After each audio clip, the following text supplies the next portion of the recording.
നിങ്ങളുടെ ഫേവറേറ്റ് സീരിയലുകൾ ടിവിയിൽ വരുന്നതിന് മുൻപേ സൺ നെക്സ്റ്റ് ആപ്പിൽ കാണാം. ഇനി എല്ലാവർക്കും മുൻപേ കാണൂ. ഇപ്പോൾ തന്നെ സൺ നെക്സ്റ്റ് ആപ്പ് ഡൗൺലോഡ് ചെയ്ത് സബ്സ്ക്രൈബ് ചെയ്യൂ. എന്താ സുജാത? അല്ല ചേച്ചി എന്താ ഉദ്ദേശിക്കുന്നത്? അത് ഇതുവരെ തനിക്ക് മനസ്സിലായില്ലേ? ഏറ്റവും അടുത്ത മുഹൂർത്തത്തിൽ സുജാതയുടെയും ദത്തേട്ടന്റെയും വിവാഹം നടത്താൻ. എന്റെ ഈശ്വര, ഈശ്വരനെ നന്നായി വിളിച്ചോളൂ. എല്ലാം ശുഭമായിട്ട് തന്നെ പര്യവസാനിക്കും. പിന്നെ ഞാൻ സുജാതയെ വിളിപ്പിച്ചത് മറ്റൊരു പ്രധാന കാര്യം പറയാനും കൂടിയാ. എന്താ? എനിക്ക് സുജാതയുടെ തലക്കുറി വേണം, അല്ലെങ്കിൽ ജാതകം. എന്തിന്? അതുള്ള കാര്യം ഒരു അഡ്ജസ്റ്റ്മെന്റ് കല്യാണം ആണെങ്കിലും ജാതകം ഒത്തു നോക്കി പൊരുത്തറിയണ്ടേ? നിങ്ങൾ തമ്മിൽ നല്ല പൊരുത്താണെന്ന് എനിക്കറിയാം. എന്നാലും എന്റെ ഒരു മനസ്സമാധാനത്തിന് അങ്ങനൊരു ചടങ്ങ് നടത്തണമല്ലോ. ചടങ്ങോ? ചടങ്ങെന്ന് പറയുമ്പോ നാട്ടുകാരെ ഒന്നും വിളിച്ചുകൂട്ടി അറിയിച്ചല്ല. നമ്മള് 3 പേര് മാത്രം അറിഞ്ഞ് ഏതെങ്കിലും ഒരു ജോൾസിനെ കണ്ട് പൊരുത്തം നോക്കി മുഹൂർത്തം കുറിച്ച് ഒരു രഹസ്യ വിവാഹം. അപ്പോ നാളെ തന്നെ സുജാത തലക്കുറി തരില്ലേ? എങ്കി പൊയ്ക്കോ, നേരം കളയണ്ട. എനിക്കും പോയിട്ട് ചെയ്തു തീർക്കാൻ ഒരുപാട് കാര്യങ്ങളുണ്ട്. സമയം ഇനി വളരെ പരിമിതമാണല്ലോ. പോട്ടെ.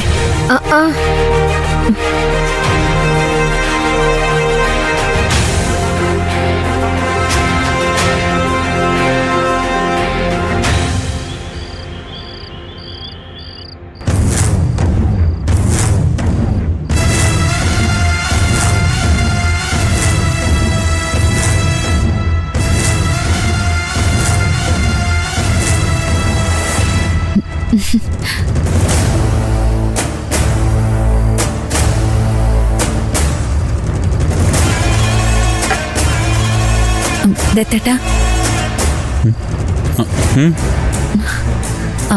ഏട്ടൻ എനിക്കൊരു ഉപകാരം ചെയ്യണം. ഇനി ഉപകാരം ചെയ്യണോ? അതെന്താ അങ്ങനെ ചോദിച്ചത്? അല്ല, ഇപ്പൊ തന്നെ ഞാൻ ഒരുപാട് ഉപകാരം ചെയ്തിട്ടുണ്ടല്ലോ. എന്തോ വല്ലാത്ത ദേഷ്യം ഉള്ളിൽ കിടപ്പുണ്ടല്ലോ എന്നോട്. ദേഷ്യമൊന്നുമില്ല അമ്മീ, കുറച്ച് സങ്കടം കിടപ്പുണ്ട്. ദത്തേട്ടൻ സങ്കടപ്പെടാതിരിക്കാൻ വേണ്ടിയാ ഞാനിതൊക്കെ ചെയ്യുന്നേ. എന്ത്? എന്റെ സുജാതനെ കല്യാണം നടത്താൻ ഇറങ്ങി പുറപ്പെട്ടതോ? അപ്പോ കാര്യങ്ങളൊക്കെ സുജാത പറഞ്ഞു അല്ലേ? പറഞ്ഞു. സ്വന്തം ഭാര്യയുടെ ഭ്രാന്ത് മറ്റുള്ളവർ പറഞ്ഞു വെക്കുന്ന അത്ര സുഖമുള്ള ഏർപ്പാടൊന്നുമല്ല. ഭ്രാന്തെങ്കി ഭ്രാന്ത്. എന്നെ സംബന്ധിച്ചിടത്തോളം സുജാത എന്ത് പറഞ്ഞാലും അത് പ്രശ്നമല്ല. അതെ, സുജാത എന്നല്ല, ആരെന്ത് പറഞ്ഞാലും നിന്റെ തല കയറില്ലല്ലോ അമ്മി. ഞാൻ എന്തുകൊണ്ടാ ഇങ്ങനെയൊക്കെ പറയുന്നതെന്ന് അധികം വൈകാതെ ദത്തേട്ടന് മനസ്സിലാവും. എന്തിനാ ഇങ്ങനെ വൈകുന്നേ? നിനക്ക് കാര്യപ്പഴേ പറയാലോ. അമ്മി, എന്നെ ഉപേക്ഷിക്കണമെന്ന് ഇപ്പൊ പെട്ടെന്ന് തോന്നാൻ എന്താ കാരണം? ഒരു തരത്തിലും പൊരുത്തപ്പെട്ടു പോകാൻ കഴിയാത്ത രീതിയിൽ എന്റെ ഭാഗത്തുനിന്ന് ഇത്ര വലിയ തെറ്റ് എന്താ ഉണ്ടായത് അമ്മി? ദത്തേട്ടൻ തെറ്റിയതെന്ന് ഞാൻ പറഞ്ഞു. എന്തിനാ പറയുന്നേ? അമ്മി, എന്നെ ഒഴിവാക്കാൻ അല്ലെങ്കിൽ പിന്നെ നീ എന്തിനാ എനിക്ക് വേറെ കല്യാണം ആലോചിക്കുന്നേ? ദത്തേട്ടന് സുജാത അത്രയും പ്രിയപ്പെട്ടവളായതുകൊണ്ട്. ഒരെണ്ണം ഞാനങ്ങ് വെച്ചുതരും. മനുഷ്യന്റെ ക്ഷമയ്ക്ക് ഒരു പരിധിയുണ്ട്. മനുഷ്യന്റെ ക്ഷമയ്ക്ക് പരിധിയുണ്ട്. പക്ഷെ എന്റെ ദത്തേട്ടന്റെ ക്ഷമയ്ക്ക് ഒരു പരിധിയുമില്ല.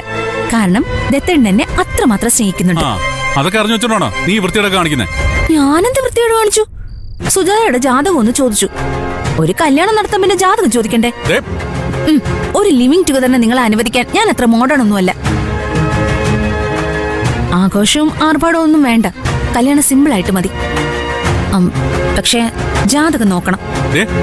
ഇനി ഇവിടെ നിന്നെ ഞാൻ തല്ലിപ്പോ. പോവാം, പക്ഷെ എനിക്ക് ദത്തേട്ടന്റെ ജാതകം വേണം. നാളെ തന്നെ കൊള്ളാവുന്ന ഒരു ജോൾസിനെ കണ്ട് രഹസ്യമായിട്ട് ഒത്തു നോക്കണം. ഒരു മനോരോഗിക്ക് നൽകാവുന്ന പരിഗണനയുടെ പരമാവധി ഞാൻ നിനക്ക് തന്നു കഴിഞ്ഞു. ദയവ് ചെയ്ത് നീ എന്നെ കൊലപാതകയാക്കരുത്. പോ. ദത്തേട്ടൻ എന്നെ കൊല്ലണ്ട, ഞാൻ മരിച്ചോളാം.